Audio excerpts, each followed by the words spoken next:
सोचो जरा, वॉशिंगटन का 2026 वर्ल्ड कप ड्रॉ, लाइट्स चमक रहे हैं और उसी पल इन्फैंटिनो मंच पर आते हैं और दुनिया को हिला देते हैं। ट्रंप को मिलता है FIFA peace prize.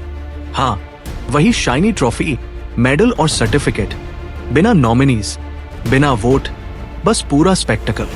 Trump mic पकड़कर इसे ग्रेटेस्ट ऑनर कह देते हैं और अपने गाजा यूक्रेन वाले पीस क्लेम्स दोहरा देते हैं। लेकिन बाहर दुनिया हंस रही है, क्रिटिक्स इसे साफ साफ स्पोर्ट्स वॉशिंग बोल रहे हैं और फुटबॉल पहले से कहीं ज्यादा पॉलिटिकल महसूस होने लगता है। अब चलते हैं उस दिन की ओर जब पूरा ड्रामा ऑफिशियली शुरू हुआ।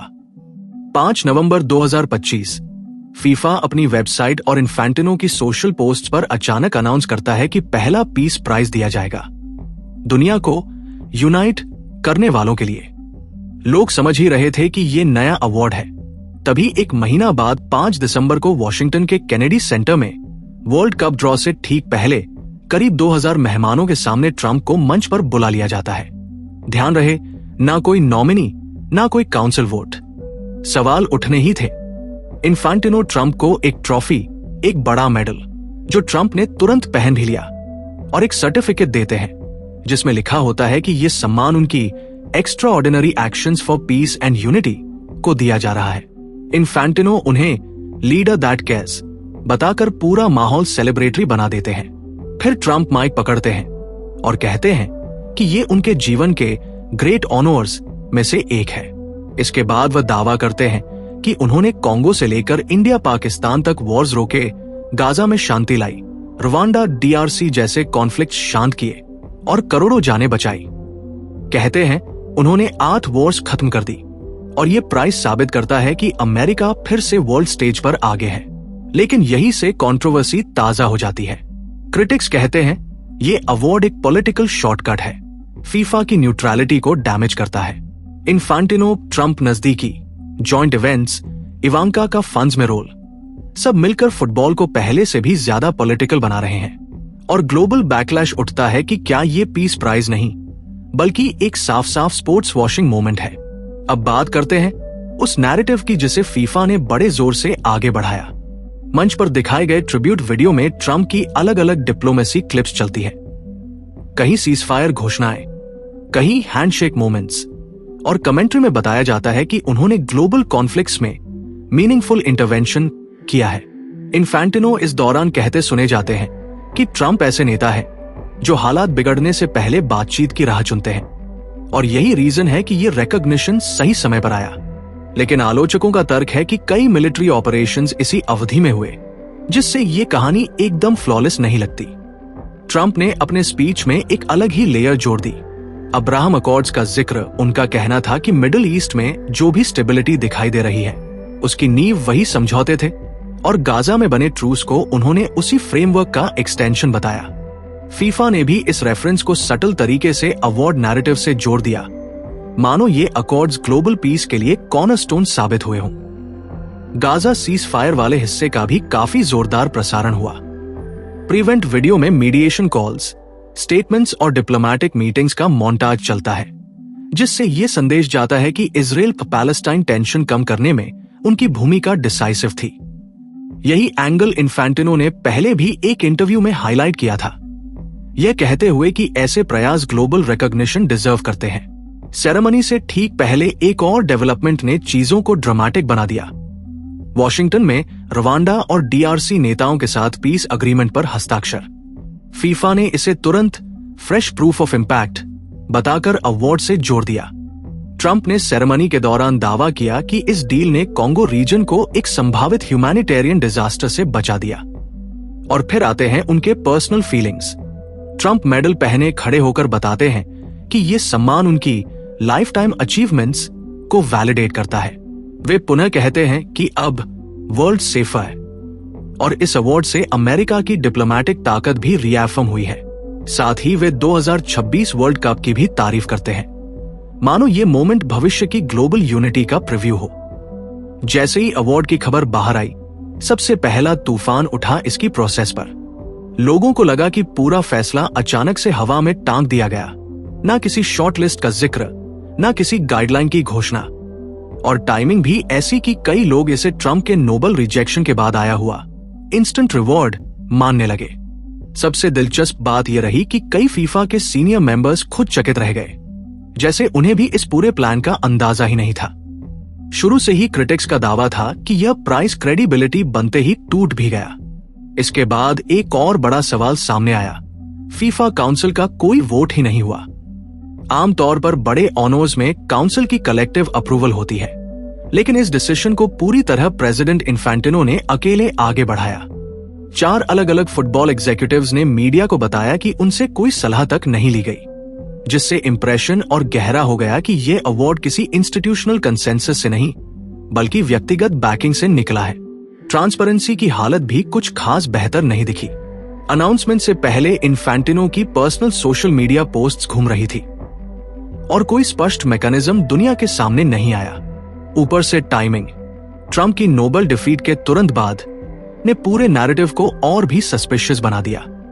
कई आउटलेट्स ने यह भी लिखा कि ऑर्गेनाइजेशन के टॉप ऑफिशियल्स तक अचानक सरप्राइज रह गए। पब्लिक कमेंट्री की बात करें तो वहां माहौल आउटराइट सार्कास्टिक था। जैक लोई ने व्यंग्य में कहा कि यह कुछ वैसा है जैसे किसी प्लेयर को गुड बिहेवियर का अवार्ड दे दिया जाए जिसका रिकॉर्ड खुद इसके उलट हो। ह्यूमन राइट्स वॉच ने ट्रंप की पॉलिसीज पर सवाल उठाकर कहा कि इस तरह के सम्मान का पीस शब्द से कोई मेल नहीं। कई ऑब्जर्वर्स ने इसे खेल का नाम लेकर पॉलिटिक्स को पॉलिश करने वाली एक्सरसाइज बताया। जैसे ही अवार्ड की खबर ग्लोबल स्टेज पर पहुंची, इंटरनेशनल बैकलैश प्रैक्टिकली विस्फोट की तरह फैल गया। बड़े बड़े न्यूज़पेपर्स इसे एक जल्दबाजी में गढ़ा गया स्पेक्टेकल बता रहे थे और कई कमेंटेटर्स ने तो साफ लिख दिया कि यह फैसला फीफा को पॉलिटिकल ऑर्बिट में धकेल रहा है। फैन संगठनों ने आरोप लगाया कि अरबों सपोर्टर्स की आवाज को दरकिनार कर दिया गया है और ऑनलाइन रिएक्शंस में लोग इसे ऐसे ऑनर्स से तुलना कर रहे थे जिनका रियलिटी से कोई लेना देना न हो। मिडिल ईस्ट से लेकर यूरोप तक कई आउटलेट्स ने ये इंगित किया कि नोबेल रिजेक्शन के तुरंत बाद आया ये अवार्ड दुनिया में पूरी तरह रिडिक्यूल्ड हो रहा है। इसके बीच एक और बड़ा मुद्दा सामने आया, ट्रंप की हाल की मिलिट्री कार्रवाई। आलोचकों ने सवाल उठाया कि जब येमेन, ईरान और कैरिबियन में स्ट्राइक्स हो रहे थे और ड्रग ट्रैफिकर्स के खिलाफ बेहद कठोर बयानबाजी चल रही थी, तब किसी शांति सम्मान का आधार आखिर क्या था। गाजा और यूक्रेन मीडिएशन को भी कई ऑब्जर्वर्स ने वन साइडेड बताया। वहीं डोमेस्टिक डिपोर्टेशंस और अलेज्ड वायलेशंस ने फीफा की यूनिटी थीम को और कमजोर किया। ह्यूमन राइट्स वॉच ने खास तौर पर कहा कि ऑनगोइंग कॉन्फ्लिक्ट्स के बीच ऐसे अवार्ड पूरी तरह उलट संदेश भेजते हैं। राइट्स ग्रुप्स ने तो वॉशिंगटन में एक अलग ही जॉइंट प्रेस कॉन्फ्रेंस करके अवार्ड पर कड़ी आपत्ति जताई। उन्होंने माइग्रेंट फैमिलीज, कम्युनिटी सेफ्टी और 2026 वर्ल्ड कप सिटीज पर पड़ने वाले जोखिमों की बात उठाई और पूछा कि जब ना कोई ट्रांसपेरेंट जूरी थी, ना कोई ऑफिशियल शॉर्टलिस्ट, तो सिलेक्शन हुआ कैसे। फेयर स्क्वायर ने इसे इन्फैंटिनो द्वारा पॉलिटिकल फेवरेटिज्म अपनाने की चिंता के तौर पर देखा, जिससे गवर्निंग बॉडी की इम्पार्शियलिटी खतरे में पड़ती दिखाई दी। और सबसे दिलचस्प बात, फीफा की चुप्पी। गाजा और इजराइल जैसे बर्निंग इश्यूज पर पूछे गए सवालों का ऑर्गेनाइजेशन से कोई जवाब नहीं आया, जबकि यही संस्था खिलाड़ियों को पॉलिटिकल एक्सप्रेशन पर दंडित करती है। क्रिटिक्स का कहना है कि जब ट्रंप के ऑनगोइंग इंटरवेंशंस पर कोई क्लैरिफिकेशन नहीं दी जाती, तो ये सिलेक्टिव न्यूट्रलिटी का साफ संकेत है। क्रेग मोखिबेर ने इसे स्पोर्ट की प्रतिष्ठा पर धब्बा बताते हुए कहा कि ऐसे कदम टूर्नामेंट से पहले क्रेडिबिलिटी को गहरा नुकसान पहुंचा रहे हैं। जैसे ही अवार्ड की फोटो और क्लिप्स इंटरनेट पर पहुंची, सोशल मीडिया का तापमान एकदम लाल हो गया। हर तरफ लोग इसे मजाक का नया स्तर बता रहे थे। किसी ने लिखा कि ये पूरी घटना पैरोडी से भी आगे निकल चुकी है, तो किसी ने कहा कि ये नोबेल हारने के बाद बनाया गया इंस्टेंट कंफर्ट प्राइज लगता है। एक्स और रेडिट पर थ्रेड्स में लोग अंदाजा लगा रहे थे कि साउथ पार्क शायद इस पर पूरा एपिसोड बना ही दे। और इसी बीच जर्नलिस्ट जैक लोई की वो वायरल लाइन, जिसमें उन्होंने इसे एक खिलाड़ी के बदनाम व्यवहार न करने पर ट्रॉफी मिलने जैसा बताया, पूरी तरह मेम टेम्पलेट बन गई। टाइमिंग को लेकर भी यूजर्स ने खूब उंगली उठाई। नोबेल लॉस के तुरंत बाद और कैरिबियन एयरस्ट्राइक्स के कुछ घंटों के भीतर दिया गया अवार्ड लोगों को बेहद कैलकुलेटेड लग रहा था। ऊपर से कोई शॉर्टलिस्ट नहीं, कोई फॉर्मल कैंडिडेट्स नहीं और काउंसिल वोट तो दूर, जिससे सस्पेशन और गहराता गया कि यह फैसला न्यूट्रल तरीके से नहीं बल्कि स्पेसिफिक व्यक्ति को बेनिफिट पहुंचाने के लिए किया गया। कई कमेंट्स में इन्फैंटिनो के व्हाइट हाउस एंगेजमेंट्स और आने वाले यूथ्स वर्ल्ड कप का भी जिक्र था। मानो सारी चीजें एक ही कहानी की कड़ियां हों। स्पोर्ट्स वॉशिंग का शब्द फिर से वायरल हो गया। यूजर्स कह रहे थे कि ये अवार्ड ट्रंप के रिकॉर्ड को सफेद करने की कोशिश है, चाहे बात इजराइल पॉलिसी की हो, ह्यूमन राइट्स के सवाल हो या हालिया बॉम्बिंग्स। क्रेग मोखिबेर जैसी वॉइसेस ने इसे खुली पॉलिटिकल ग्रूमिंग बताया और ह्यूमन राइट्स वॉच ने लिखा कि जिस लीडर पर इतने गंभीर आरोप है उसे पीस के सिंबल की तरह पेश करना फैक्चुअल रियलिटी से मेल नहीं खाता। अब अगर इस पूरे एपिसोड की जड़ तक जाए तो एक बड़ा हिस्सा इन्फैंटिनो और ट्रंप की वर्षों पुरानी नजदीकी में छिपा है। दोनों की मुलाकातें सिर्फ प्रोटोकॉल विजिट्स नहीं रही।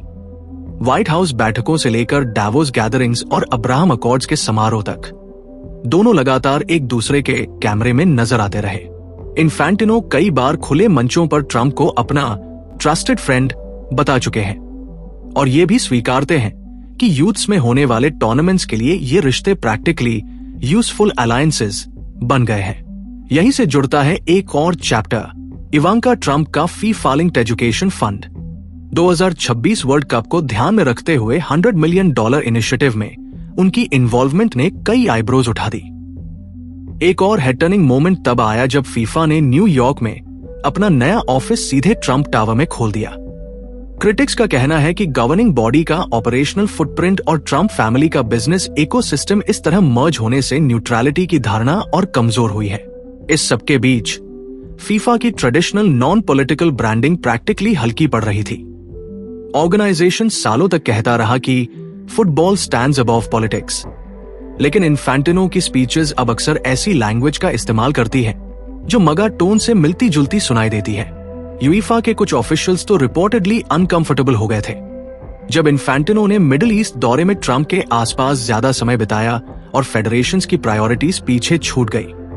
और अब सबसे बड़ा सवाल, 2026 वर्ल्ड कप के ठीक पहले ये प्रॉक्सिमिटी फीफा के लिए कितनी रिस्की है। ऑफिशियल्स अंदर खाने चिंता जता रहे हैं कि इमिग्रेशन रेटोरिक, पॉलिसी पोजीशंस और इकोनॉमिक कंसेशंस को एंडोर्स करता हुआ नजरिया फुटबॉल की ग्लोबल इमेज को नुकसान पहुंचा सकता है। ऊपर से पीस प्राइज ने इंप्रेशन और गहरा कर दिया कि ऑर्गेनाइजेशन अपने ही रूल्स, जिन्हें वो खिलाड़ियों पर पॉलिटिकल जेस्चर्स को रोकने के लिए इस्तेमाल करता है, को सेलेक्टिवली बैन कर रहा है। क्रिटिक्स मानते हैं कि ये सारी ट्रेजेक्टरी खेल को एक ऐसी दिशा में ढकेल रही है जहां पॉलिटिकल कंफर्ट स्पोर्टिंग इंटेग्रिटी से ज्यादा ताकतवर नजर आता है।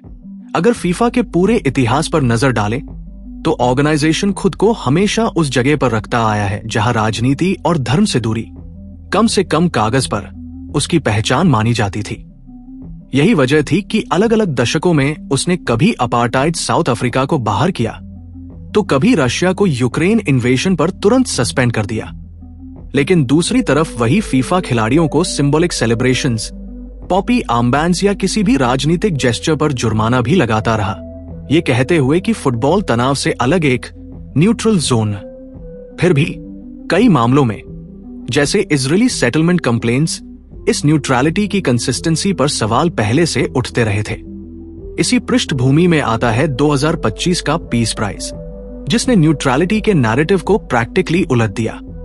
एक सिटिंग प्रेसिडेंट जिनके टेन्योर में मिलिट्री कैंपेन्स और डिपोर्टेशन ड्राइव्स हेडलाइन थे, उन्हें बिना किसी ट्रांसपेरेंट प्रोसेस के प्रतिष्ठित फुटबॉल मंच पर सम्मानित कर दिया गया। इन्फैंटिनो ने अवार्ड को वर्ल्ड कप ड्रॉ जैसे ग्लोबल स्पेक्टेकल का हिस्सा बना दिया, जिससे इवेंट का पूरा टोन पॉलिटिकल हो गया। एक्सपर्ट्स कह रहे हैं कि जिस खेल संस्था ने गाजा पर तमाम सवालों पर चुप्पी साध ली, वही अचानक रशिया जैसे मामलों में तेजी दिखाती है, और यही कॉन्ट्रास्ट ऑपर्चुनिज्म की ओर इशारा करता है।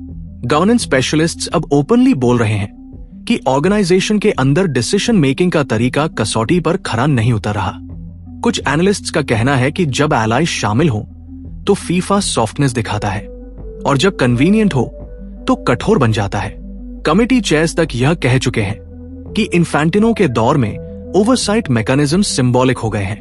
एंटी करप्शन ग्रुप्स इसे रेवेन्यू ड्रिवन न्यूट्रलिटी बताते हैं, खासकर 2026 वर्ल्ड कप की फाइनेंशियल स्टेक्स को देखते हुए। सबसे बड़ा सवाल यही है कि क्या न्यूट्रलिटी आज भी कोई स्थायी प्रिंसिपल है या लीडरशिप के मूड के हिसाब से बदलने वाली नीति बन चुकी है। एक तरफ नी प्रोटेस्ट्स को अलाउंस मिलता है, दूसरी तरफ human rights signage use venues में काट दिए जाते हैं। और अब एग्जीक्यूटिव लेड पीस अवार्ड्स। इन सब के चलते गवर्नेंस स्कॉलर्स आर्ग्यू कर रहे हैं कि ये शिफ्ट दर्शाता है कि फुटबॉल का पॉलिटिकल इंसुलेशन धीरे धीरे मिट रहा है। कई ऑब्जर्वर्स मानते हैं कि इन्फैंटिनो की ट्रम्प प्रॉक्सिमिटी शायद केवल टैक्टिकल नहीं बल्कि ऑर्गेनाइजेशन की दिशा में परमानेंट बदलाव का संकेत है। अब आते हैं उस बिंदु पर जहां ये पूरा विवाद सीधे 2026 वर्ल्ड कप की साख को चोट पहुंचाने लगता है। पीस प्राइज ने पहले से मौजूद अविश्वास को और भड़का दिया और अचानक कई देशों में बॉयकॉट की चर्चाएं तेज हो गई। राइट्स ग्रुप्स चेतावनी दे रहे हैं कि अगर टूर्नामेंट की छवि ट्रम्प की नीति छाया में फंसी रही तो स्पॉन्सर्स की खूबसूरत लाइनअप भी दरक सकती है। कुछ एस्टिमेट्स तो सैकड़ों मिलियन डॉलर की संभावित गिरावट तक जाती है। टिकट डिमांड में पहले ही गिरावट देखी जा रही है, खासकर मेटलाइफ जैसे वेन्यूज पर जहां प्रीसेल्स नोटिसेबली नीचे आए हैं। मीडिया इसे एक ऐसा स्पेक्टेकल बता रहा है जो खेल से ज्यादा पावर प्ले का अखाड़ा बनता जा रहा है। फैंस और ऑफिशियल्स के बीच तनाव भी लगातार बढ़ रहा है। कड़े वीजा रूल्स, डिपोटेशन ड्राइव्स और ट्रम्प के उन बयानों जिनमें उन्होंने कहा था कि गेम्स को सर्टेन सिटीज से हटाया जा सकता है, ने 40 से ज्यादा देशों के सपोर्टर्स को चिंता में डाल दिया है। कुछ यूरोपियन फेडरेशंस के डेलीगेट्स तो इन्फैंटिनो के ट्रम्प सेंट्रिक मूव से इतने परेशान हुए कि मीटिंग से वॉकआउट तक कर दिया। कई गवर्नमेंट्स ने ट्रैवल एडवाइजरीज जारी की हैं और कई फैंस खुद सोच रहे हैं कि यूथ सेंट्री पर उन्हें रोका भी जा सकता है। इन सब ने फुटबॉल की कोर फिलॉसफी को एक कोने में धकेल दिया है। वो नैरेटिव जो डेकेड से स्पोर्ट को यूनिटी का प्लेटफॉर्म बताता रहा, अचानक मगा फ्लेवर्ड पोलराइजेशन में घिर गया है। क्रिटिक्स कह रहे हैं कि जब एथलीट्स को छोटे से जेस्चर पर फाइन किया जाता है, वहीं एक ऐसे फिगर को सेलिब्रेट किया जा रहा है जिनकी पॉलिसीज पूरे कम्युनिटीज को प्रभावित करती है, तो मैसेज पूरी तरह उलट हो जाता है। ह्यूमन राइट्स कमिटमेंट्स इस माहौल में सिंबॉलिक ही लगने लगते हैं। अब फीफा और होस्ट नेशंस पर दोहरी चुनौती है। कुछ एडवाइजर्स सुझाव दे रहे हैं कि अगर हालात बिगड़े तो मैचेस को कनाडा या मेक्सिको शिफ्ट करने पर विचार करना पड़ सकता है, जिसका फाइनेंशियल बर्डन अरबों डॉलर तक जा सकता है। वहीं यूथ साइड पर ट्रम्पलिंग टास्क फोर्सेस लॉजिस्टिक्स और सिक्योरिटी प्लानिंग को अपने पॉलिटिकल लेंस में देख रही है, जिससे ऑर्गेनाइजर्स पर दबाव और बढ़ रहा है। एक्सपर्ट्स का कहना है कि अगर इसी ट्रेजेक्टरी पर चीजें चली तो 2026 वर्ल्ड कप सिर्फ एक टूर्नामेंट नहीं बल्कि गवर्नेंस क्राइसिस का लाइव केस स्टडी बन सकता है। इस पूरे विवाद ने एक बार फिर साबित कर दिया कि खेल और राजनीति को अलग रखने की पुरानी बात अब बस किताबों में ही अच्छी लगती है। ट्रम्प को मिला पीस प्राइज लोग सिर्फ एक अवार्ड नहीं बल्कि फीफा की डायरेक्शन का संकेत मान रहे हैं, जहां कमर्शियल गोल्स और पॉलिटिकल कंफर्ट न्यूट्रलिटी पर भारी पड़ते दिखाई देते हैं। इंटरनेशनल कवरेज भी इसे एक साफ मोड़ के रूप में पेश कर रही है, खासकर जब इन्फैंटिनो खुले मंचों पर एक डिवाइसिव नेता के साथ अपनी रैपोर्ट को शोकेस करते हैं। ट्रम्प के एक्सेप्टेंस स्पीच ने भी बहस को और गर्म कर दिया। उन्होंने गाजा, कॉन्गो और कई अन्य हॉटस्पॉट्स पर अपने सॉल्यूशंस को अचीवमेंट्स की तरह गिनाया, अब्राहम अकॉर्ड्स को गेम चेंजर बताया और इसे नोबेल की तरह वैलिडेशन के रूप में फ्रेम्ड किया। केनेडी सेंटर की इस ग्लोबल स्टेज पर उनका टोन कहीं कहीं रैली जैसा महसूस हो रहा था, जिससे क्रिटिक्स ने कहा कि ये ड्रॉ सेरेमनी नहीं, पॉलिटिकल मैसेजिंग बन गया। इतना ही नहीं, खेल इवेंट्स को लेवरेज करने वाली उनकी स्ट्रैटेजी काफी पहले से साफ दिख रही है। 2026 वर्ल्ड कप को लेकर उन्होंने स्टेट्स को वार्निंग स्टाइल स्टेटमेंट्स दिए। किस शहर में मैचेस हो, किसे वीजास मिले, कौन से ब्यूरोक्रेटिक हर्डल्स हटे, सब कुछ एक पॉलिटिकल बार्गेनिंग चिप की तरह इस्तेमाल होता दिखा। कैरिबियन स्ट्राइक्स और इमिग्रेशन रेटोरिक के बीच की ये प्राइज सेरेमनी और भी सिंबॉलिक लगने लगी, जिसे civil liberties groups authoritarian overtones बताते हैं। फीफा की अपनी डिप्लोमेसी भी अब स्क्रूटनी में है।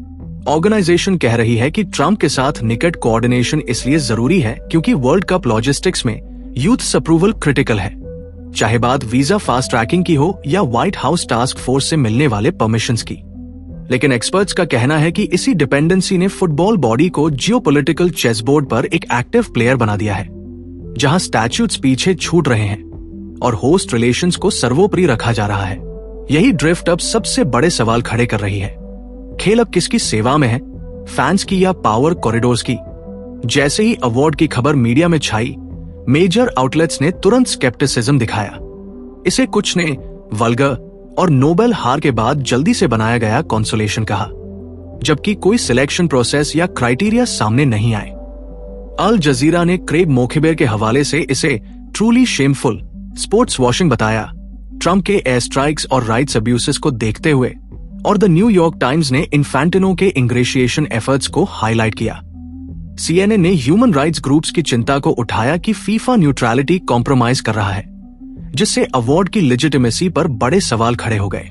मीडिया रिपोर्टिंग का फोकस ओपेक सिलेक्शन प्रोसेस पर था। कोई नॉमिनीज नहीं, काउंसिल सरप्राइज और इन्फेंटिनो का Trump race ethics code violations के बावजूद। ट्रंप के गाजा और कॉन्गो डील्स के दावों को डिसेक्ट किया गया और फैन मॉकरी जैसे जैक लोई का सुआरेज एनालॉजी वायरल हुई। इंडिपेंडेंट और टाइम्स नाउ जैसी आउटलेट्स ने सोशल मीडिया आउटरेज और बियॉन्ड पैरोडी रिएक्शंस को भी प्रमुखता दी। अधिकतर कवरेज ने इसे पॉलिटिसाइज्ड फेवरेटिज्म बताया, जहां डेमोक्रेट्स ने कहा कि फीफा ने इसे नोबल स्नब के बाद फैब्रिकेट किया, और ह्यूमन राइट्स वॉच ने ट्रंप के हॉरिफिक रिकॉर्ड को उजागर किया। दी गार्डियन ने इसे इन्फेंटिनो के मगा अलाइनमेंट से जोड़ा वर्ल्ड कप की कमर्शियल गेन्स के लिए न्यूट्रलिटी को सैक्रिफाइस करने का उदाहरण माना। पॉजिटिव फीफा स्टेटमेंट्स जैसे यूनिटी का संदेश रिडिक्यूल में दब गया और प्राइस को एक ईगो ड्रिवन स्पेक्टिकल के रूप में फ्रेम किया गया। इसके असर से पब्लिक परसेप्शन भी सिनिकल हो गया। फैंस एक्स और रेडिट पर इसे पैथेटिक बता रहे थे और सैटायर की प्रेडिक्शंस कर रहे थे, जिससे फीफा पर ट्रस्ट कम हुआ। फेयर स्क्वायर ने इसे सीवियर मिसमैनेजमेंट कहा और farmer governance chief Miguel Maduro ने एथिक्स ब्रीचेस पर चिंता जताई। ये सब मिलकर फीफा की इमेज को रेवेन्यू फोकस्ड और प्रिंसिपल कॉम्प्रोमाइज दिखा रहे हैं, जिससे 2026 वर्ल्ड कप से पहले ओवरसाइट की मांग तेज हो गई है। अब फीफा के सामने सबसे बड़ा चैलेंज ये है कि पीस प्राइस कंट्रोवर्सी के बीच क्रेडिबिलिटी को बचाया जाए। ह्यूमन राइट्स वॉच और एडवोकेसी ग्रुप्स लगातार ट्रांसपेरेंसी की मांग कर रहे हैं और इन्फेंटिनो पर दबाव है कि फेवरेटिज्म के आरोपों का जवाब दे, जबकि सीनियर ऑफिशियल्स भी इंटरनली इस यूनिलैटरल डिसीजन को लेकर अनईजी है। प्री सेल्स पहले ही 15% गिर चुके हैं, इसलिए फैन एलियनेशन को रोकना जरूरी हो गया है। 3 देशों यूएस, कनाडा और मेक्सिको में होस्टिंग के दौरान ट्रंप के रिलोकेशन थ्रेट्स, वीजा रिस्ट्रिक्शंस और बॉर्डर पॉलिसीज ने प्लानिंग और कोऑर्डिनेशन को और जटिल बना दिया है। को-होस्ट गवर्नमेंट्स के बीच ट्रेड और सिक्योरिटी डिस्प्यूट्स के बीच फीफा को ऐसे लॉजिस्टिक्स मैनेज करने हैं कि फैन एक्सेस और टूर्नामेंट फ्लो प्रभावित ना हो, जबकि पॉलिटिक्स को साइडलाइन रखना पड़ेगा। जूलियानी की टास्क फोर्स तक इसमें शामिल है और डायनामिक प्राइसिंग, स्टेडियम लॉजिस्टिक्स सभी डीपॉलिटिसाइज रहना चाहिए, वरना अटेंडेंस और रेवेन्यू दोनों पर असर पड़ेगा। जियोपॉलिटिकल टेंशंस भी लगातार टेस्ट कर रहे हैं फीफा की न्यूट्रलिटी। ट्रंप के मेक्सिको और इमिग्रेंट रिमार्क्स ने कनाडा और फ्रांस जैसे देशों से ट्रैवल एडवाइजरीज निकालवा दी हैं और ऑर्गेनाइजर्स को फोर्स मजोर जैसे मेजर्स पर भी विचार करना पड़ सकता है। रिलोकेशंस का पोटेंशियल कॉस्ट 1.2 बिलियन तक है। फीफा को बैलेंसिंग एक्ट करना है, यूथ्स मार्केट से रेवेन्यू जनरेट करना, ग्लोबल बैकलैश को हैंडल करना और होस्ट इंटरफेरेंस रोकना, और अंत में स्पोर्ट इंटेग्रिटी को फिर से फोरग्राउंड में लाना है। फीफा एंटी डिस्क्रिमिनेशन कैंपेन्स और फुटबॉल यूनिटी पर जोर दे रहा है, लेकिन एथलीट्स को पॉलिटिक्स पर फाइन करने और ट्रंप को सेलिब्रेट करने के बीच हिपोक्रेसी का सवाल खड़ा है। Long term governance reforms, council oversight और ट्रांसपेरेंट प्रोटोकॉल्स 2026 के बाद ट्रस्ट रीबिल्ड करने के लिए जरूरी है। टूर्नामेंट की सफलता इसी बैलेंस पर निर्भर करेगी। मगा नैरेटिव्स को पीछे छोड़ते हुए फुटबॉल को ग्लोबल सेलिब्रेशन के रूप में पेश करना ही अब अल्टीमेट गोल है। और दोस्तों, यही था हमारा एनालिसिस फीफा पीस प्राइज और 2026 वर्ल्ड कप कंट्रोवर्सी पर। अगर आपको ये एनालिसिस पसंद आया हो तो हमारे चैनल पॉलिसी 360 को लाइक, शेयर और सब्सक्राइब करना मत भूलिए।